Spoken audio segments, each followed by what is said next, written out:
Good day, citizens of Grande Prairie. This is Councillor Thiessen sitting between two potato plants here and welcoming you to another installment of the GP Grows program here in the city of Grande Prairie, brought to you by the city of Grande Prairie. As you can see here, I've got these wonderful green, lush potato plants that are sitting on each end of me.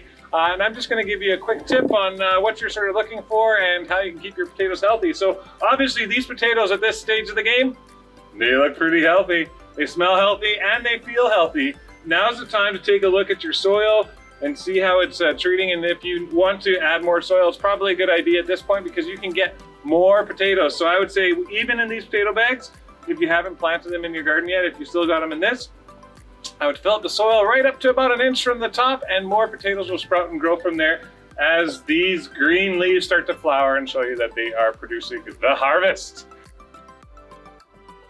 Okay, ladies and gentlemen, so we are at the community learning garden down at the Coca-Cola Centre, and you might see from the video here that looks a little bit thinned out on the outer ring. Well, that's because we just had our first harvest of the year. We took about 10 pounds of radishes that were planted in this garden and we donated it to the Friendship Center for their use. And that was earlier this week. Now that took us 1 month to grow those radishes. So now we're going to start working our way towards the inner circle of our vegetable learning garden here. We're looking at our Swiss chard crop coming on.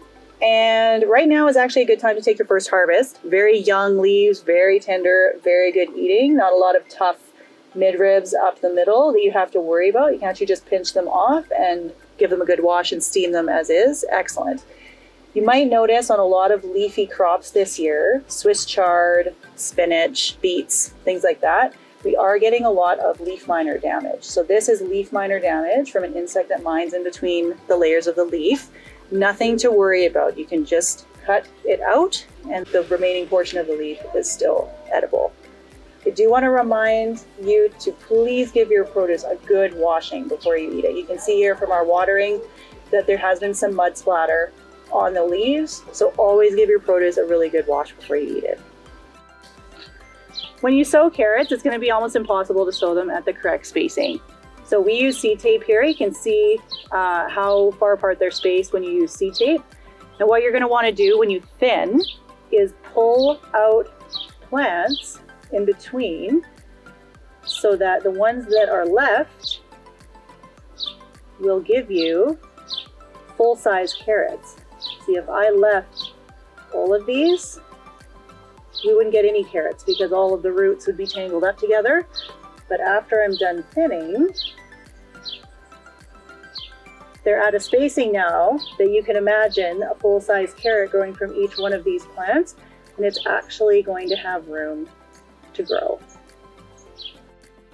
Right here we have two beets growing side by side. If I don't thin them, if I don't pull one out, you won't get any beets because they don't have any room here to grow. These ones already went in on the seed tape, perfectly spaced, so they got lots of room to grow. This one here, I'm actually going to pull out this one. So we leave one behind, and now you can see all of these have room to grow. As an aside, beet greens are actually a really good leafy green to steam and eat. Just make sure to give it a good wash and you're good to go. All right, citizens of Grande Prairie, that's all that we have for you here today. I hope you learned a lot about how to thin out your carrots, your beet, what to look for on your healthy greens, and maybe you can take that home into your own practice.